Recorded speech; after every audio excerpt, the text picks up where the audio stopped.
Previously on the Ashtray. I'm not terribly worried about security issues and that sort of thing, but it will be less enjoyable for people, and that's the key to prevent others from wanting to join in and pick up the habit. Unless there's some good reason, a reason better than we can't smoke on campus, they're going to continue to smoke. So where would they go? They'd have to go off campus. They would have to go out on the sidewalks, and I don't think it's likely that they would run into danger from townies or things like that, but that's always a possibility. I think that there's such a divide between the students and the faculty and staff and the administration, who it seems as though sometimes the students can feel like their voices aren't being heard or their voices don't matter. So to go have somebody tell you that something that you do is wrong is the complete opposite thing of what any college student wants to do, because I can get told that on my daily basis, going to class and failing a test.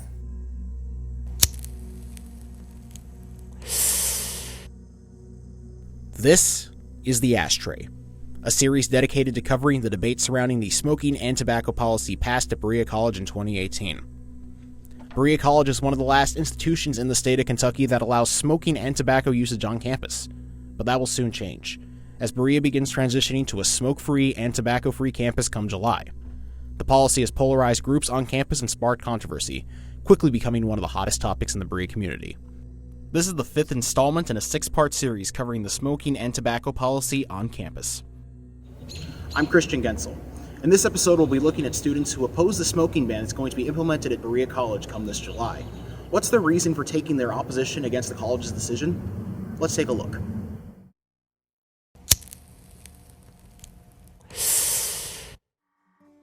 Since the turn of the 20th century, Berea College has primarily marketed itself to students living in the Appalachian region.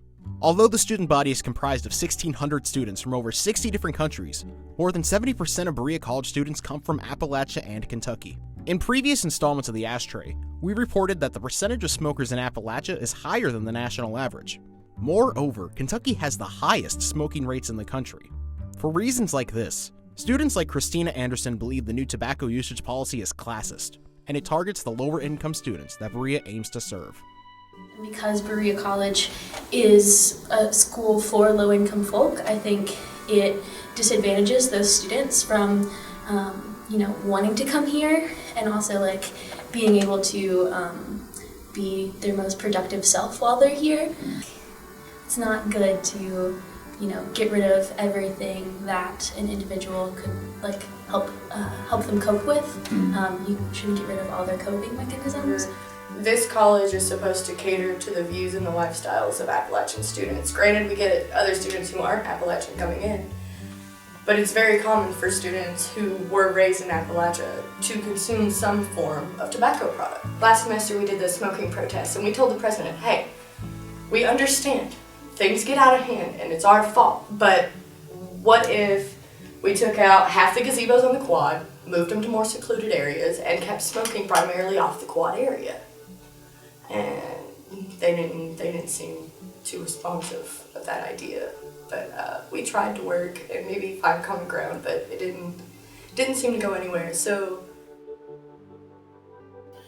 my capstone really sought to find the answers of the way that people use the gazebo as a symbol to then learn about themselves and learn about others. And what I really found was that the gazebo serves as a place and as a symbol where students can go, and through interacting with others, they learn how to act and how to react to certain situations. But then through learning that, they end up finding out about themselves and finding out about social support and what it means to have that sense of community in a place. When you look at the gazebo, it's just a structure of wood, but inside of that, there are memories that people have of times where they were supported by others, or times where they helped somebody else out, or times where they just had fun. And so those are the places, and that is, for me, that's a place where I will look back on in 50 years and have my fondest memories of Berea College. In our final episode of the Ashtray, we're looking at how the campus community is preparing themselves for this summer's changes to the tobacco policy. For more of the Ashtray, be sure to like Berea College News and Radio on Facebook, and tune back in next week for our final episode. Administration, the faculty, the staff, and so on have a greater responsibility in terms of structuring the experience that, in their estimation, makes it the best possible learning experience for students. Even if the students were 80-20 opposed to the smoking policy and the rest of the college structure was 80-20 in favor of it, I would still lean toward those people who have the long-term responsibility for structuring the educational experience. The Board of Trustees, the administration, the faculty, the long-serving staff have a greater responsibility for structuring the experience for students than the students do themselves.